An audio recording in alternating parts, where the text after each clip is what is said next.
we pulled him up and sat him on the stool, and I just told him, I said, dude, listen, I'm so sorry, but I've got to go back. I love you. I kissed him on the head, and I ran back. I definitely felt those emotions immediately after Merab's win. It just the win. I was so happy for Merab and so happy, but it definitely felt different. Our first guest of the day, and what a Saturday for him.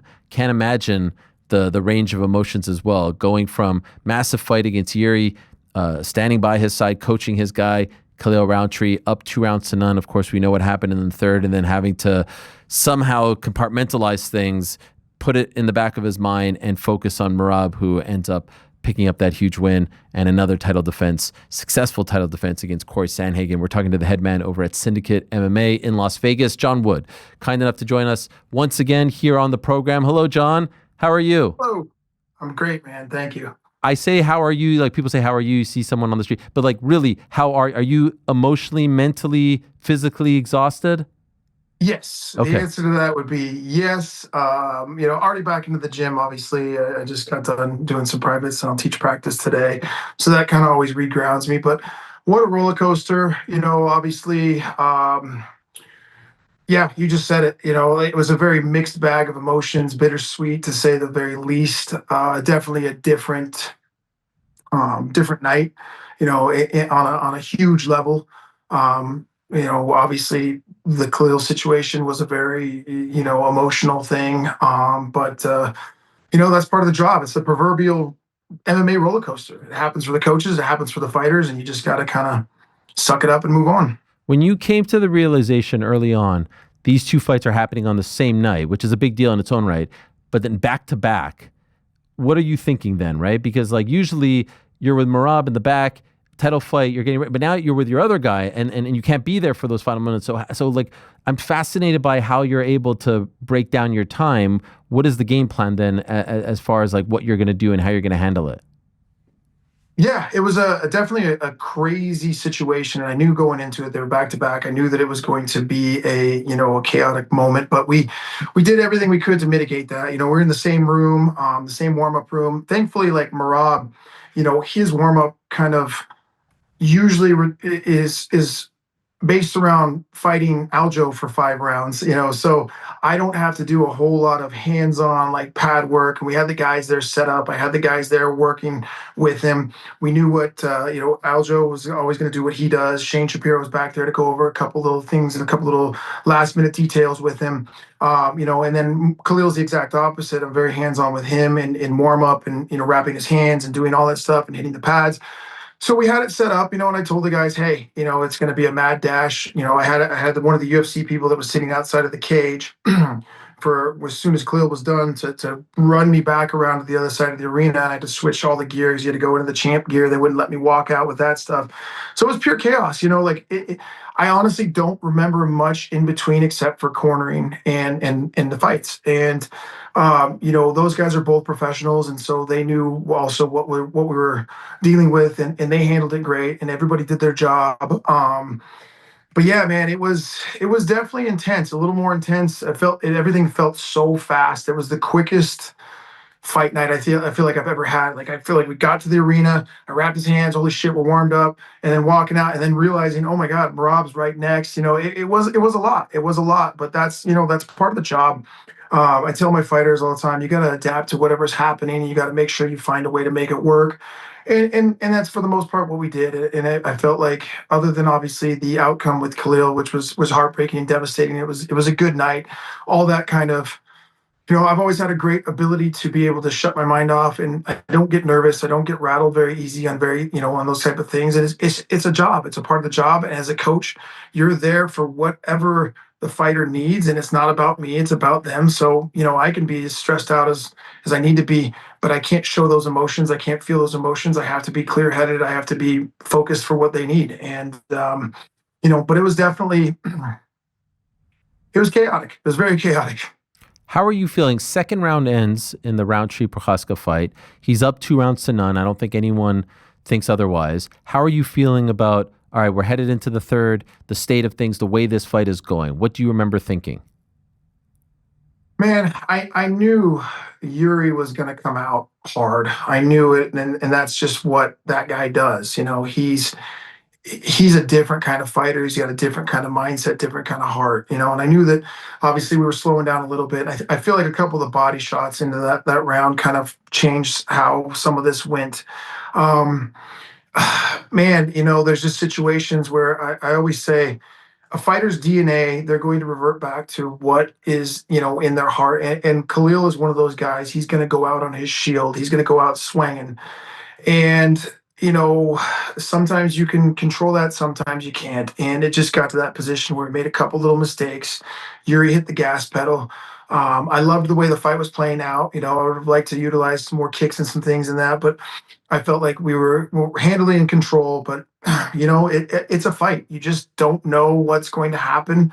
Um, and how your body's going to react when certain things do happen. And we just got tied up into a firefight, and that's where Yuri lives. And Khalil's good there too. It just didn't go our way. And that's the thing. It becomes a 50-50 fight when you decide to stand there and start throwing bombs. And sometimes it becomes less than that when you start to get tired.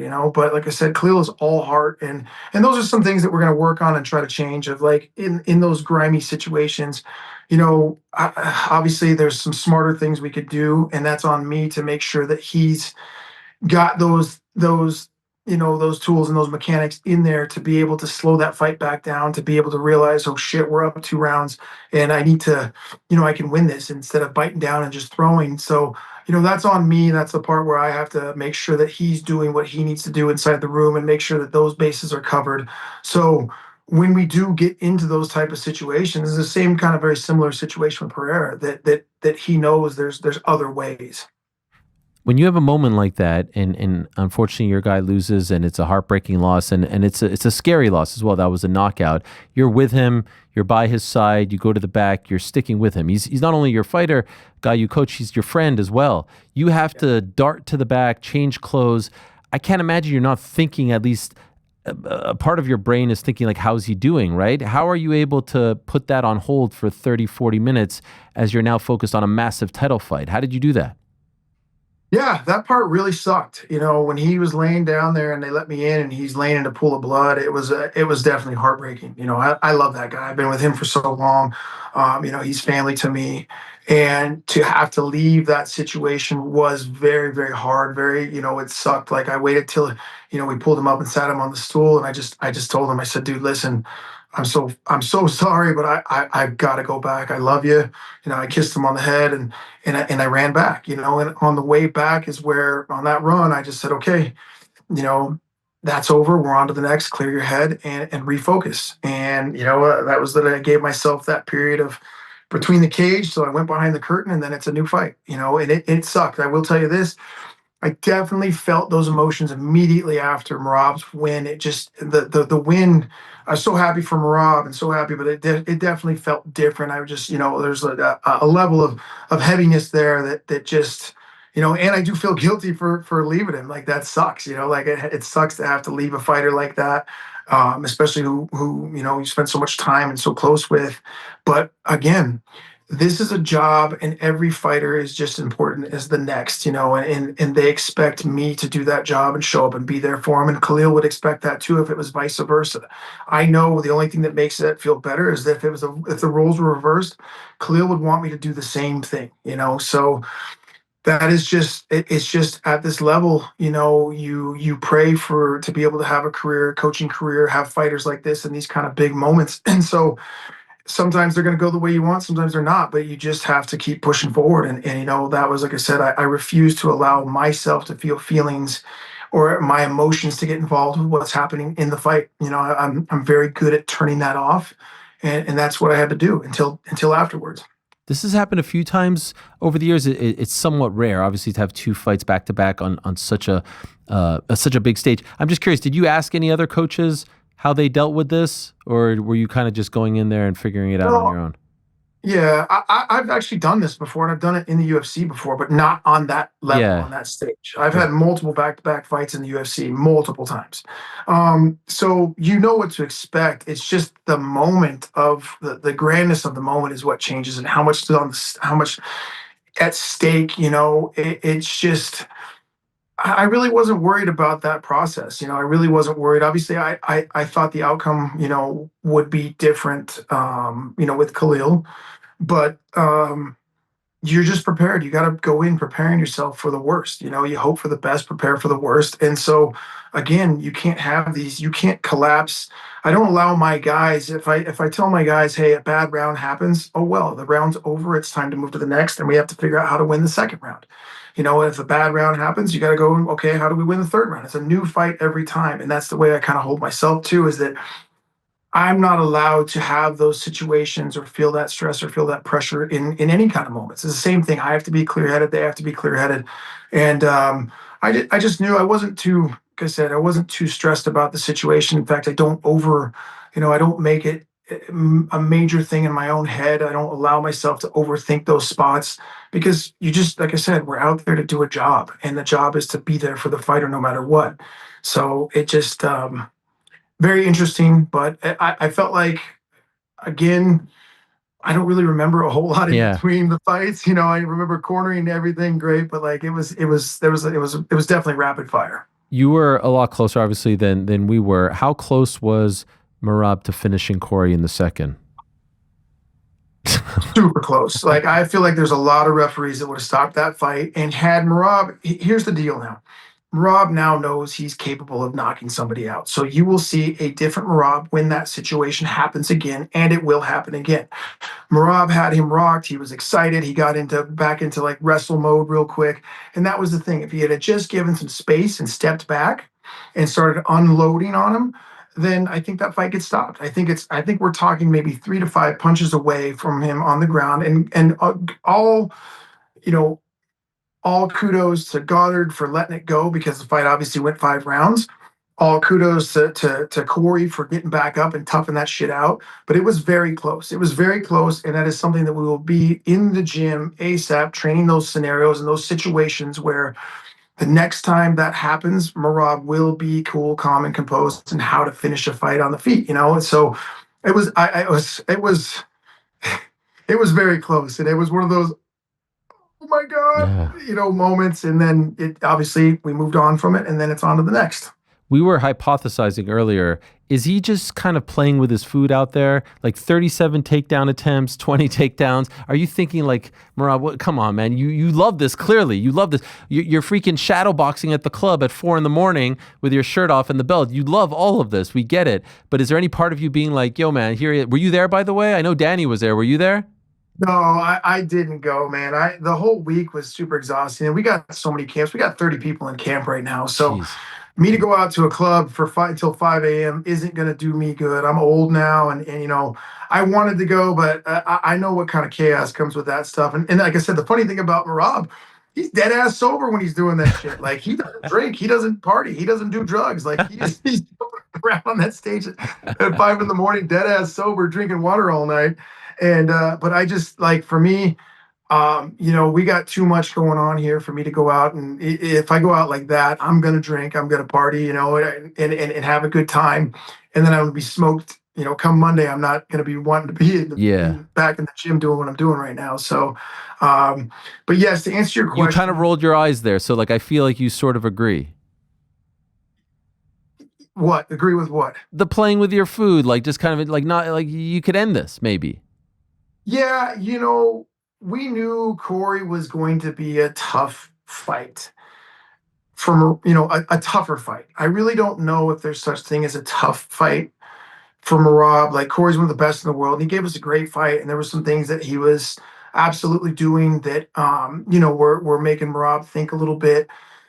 But it does get to a point where, like I said, Rob is so in control of these fights, and again, he's able to figure guys out so quickly. In the fight, he's got one of the best fight IQs in the business right now. His mind just works on a different level when he's figuring out these fighters. But yeah, I do agree that he definitely has fun out there. And again, we're still turning that corner of becoming that finisher. And you're seeing that more and more. Those opportunities for him to be in there to finish these fights are they're coming more readily available. And I really do think we're going to hit that path where it's going to be more finishes than decisions here shortly. So he's talking about December coming back, and it looks like it would be Jan if he does in fact come back, and that's 2 months from tomorrow. Yeah. He just went through a 5-round fight. He was at the club till 5 a.m. Who knows what happened at Aljo's wedding last night? Are you in favor of this? Okay. So honestly, I'd like to see him get some rest. I don't want the Pereira thing to happen where you're overworked and something bad happens just because you've pushed the limits too much. You don't know. We don't know when the human body is going to go, hey, this is too much or too little, or it's enough. We need to rest. The thing with Merab is he doesn't take a lot of damage. He doesn't, he lives his life, literally the fight life. When he's not in camp, he would normally go home, hang out for a week or two. He comes back, he's right back in the gym. He wants to be training, and his fight camps aren't much different than his everyday training. The dude trains every day like he's kind of in fight camp. So it's not really a big switch. I would like to see at this level, obviously, to make sure he gets the proper, rest and recovery. That's a talk that we'll have, I'm sure, this week. But I know that record, I believe no one's ever defended. Has anybody ever defended the belt 4 times in a year? No. So that right there tells me that there's a really good chance we're probably going to end up doing it because he's going to want that record. He's going to want to set that record and break it. And so can he do it? Absolutely. Do I think his body will hold up? Absolutely. Am I a fan of it? I'm 50-50. I'm 50-50. I'd like him to enjoy some of this stuff, but really, the dude lives his life as a fighter. He does. This is what he eats, sleeps, breathes, is fighting.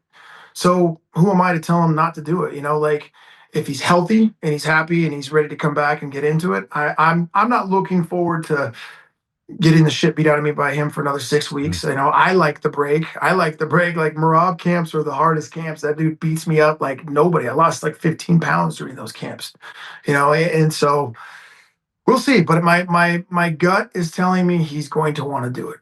Do you like the idea of him fighting Jan? Is that the guy that you think he should be fighting next?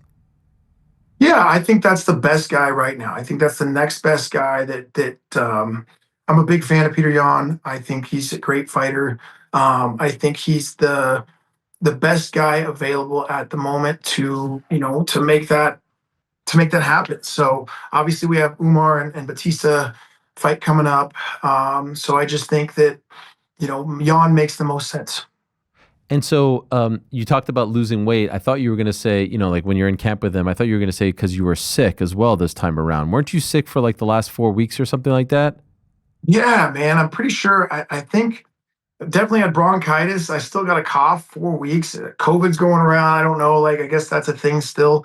But yeah, like I was on antibiotics for the last 2 weeks of the camp just to try to stay upright. But it is what it is. That's just the way that these But how things do you? go. Right? I'm wondering how you balance that because you don't want to get your fighter sick too. Also, you're doing something that's very strenuous. How are you able to be at your best while feeling like crap with these guys who have these massive fights and you're trying to keep them healthy too? Yeah, it's a fine line. The thing is that there's certain people that if they're sick, they won't train. There's certain people that if you're sick, they don't want to train with you.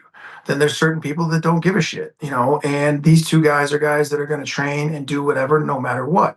So for me to call in sick for Merab when he's not going to call in sick, I've seen that dude half dead and come in here and spar 10 rounds, and that's not an exaggeration.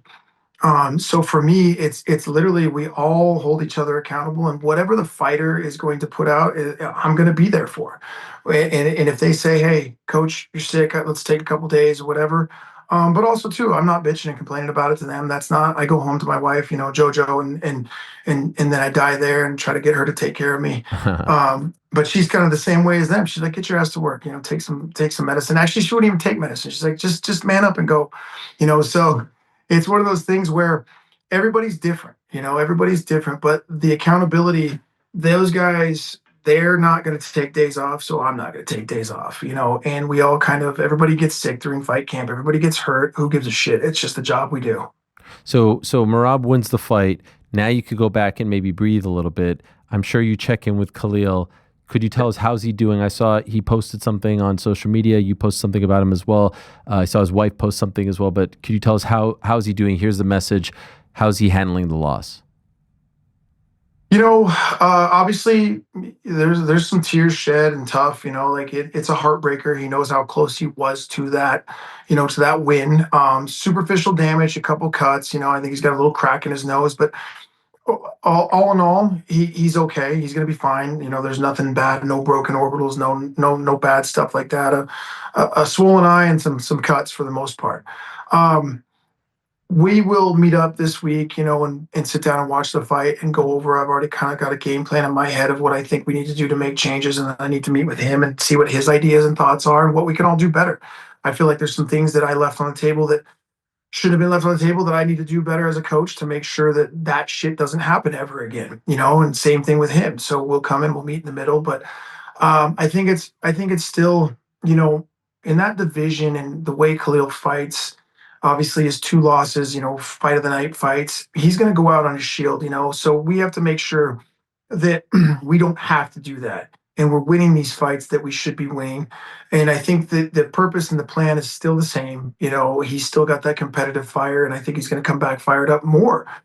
So it's just back to the drawing board, figure out what we need to figure out, come to the conclusion, and get right back at it. And I think that, you'll see him fight early next year. But I think the plan is the same. He wants to make a run at that title, and I truly believe he still can.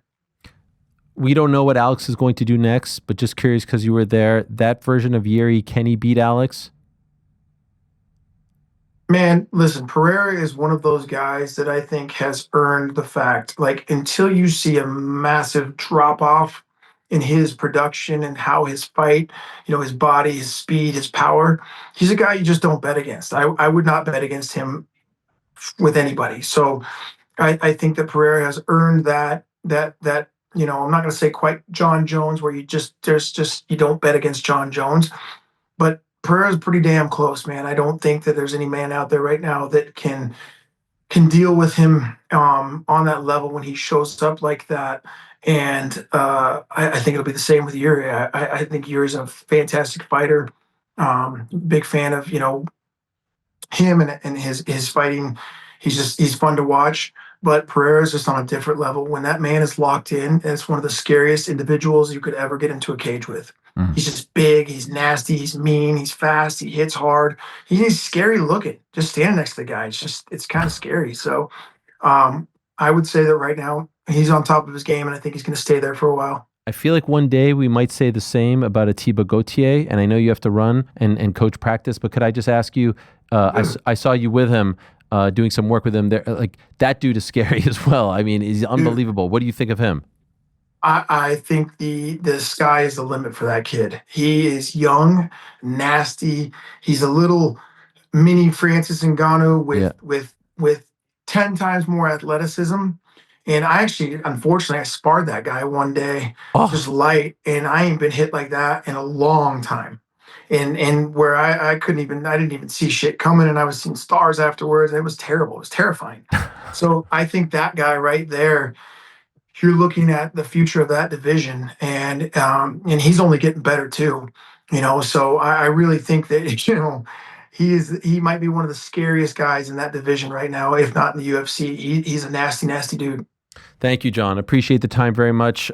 Get well soon. Our best to Jojo as always, and congrats on the Merab win, and obviously sorry about what happened to Khalil, but no, he'll be back, no doubt. Yeah, thank you for having me on. I really appreciate it, bro. Always. There he is, John Wood, the head man over at Syndicate MMA, one of the very best coaches in the game. Thanks for watching this video. Before you go, if you haven't already, hit that subscribe button for us. Also, give us a thumbs up, leave a nice comment. These things go a long way. And while you're here, do check out the rest of the channel. We've got live shows and full interviews, clips, and a whole lot more. We're doing big things here, and we appreciate your support very much.